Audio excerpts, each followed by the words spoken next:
المغرب ولا الصين شكون احسن؟ هاد السؤال كيتكاليا بزاف، واخا ما عرفتش واش متفقين معايا ولا لا، ولكن الناس كيعجبهم داكشي اللي ما عندهمش.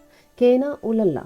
بحال مثلا الصينيين كيشوفوا بلي عينين مغابه كبار وشحالهم كولي وزوين، المغاربه كيشوفوا بلي الشعب الصيني عينيهم صغار وشحالهم مرطب زوين. كنظن كل بلاد وكل شخص عنده جمال ديالو مخص، داكشي علاش ما كاينش مجال مقارنه. فاش كيجيو الصينيين المغرب كيحسوا بالجمال ديال الاسلام، فاش كيسمعوا الاداب في وقت ديال الصلاه كيشوفوا الناس كيصليو اخلاص، شغل ديال الانتمام، الناس كيعيشوا في سلام واخا حياة متقلبة.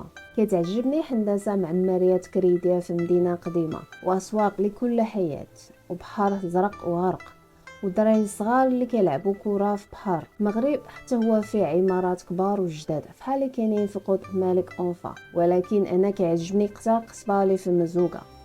ودابا الحال حياة في المغرب ماشي مثالية تماما بحال في الصين، غادي يكون عندك رأي ديالك الخاص في حوايج زوينين وخايبين تما. بالنسبه ليا كنبغي المغرب بزاف، ناس ظريفين وحياة زوينه، ولكن انا صينيه، الصين رباتني كيفاش ما نبغيهاش.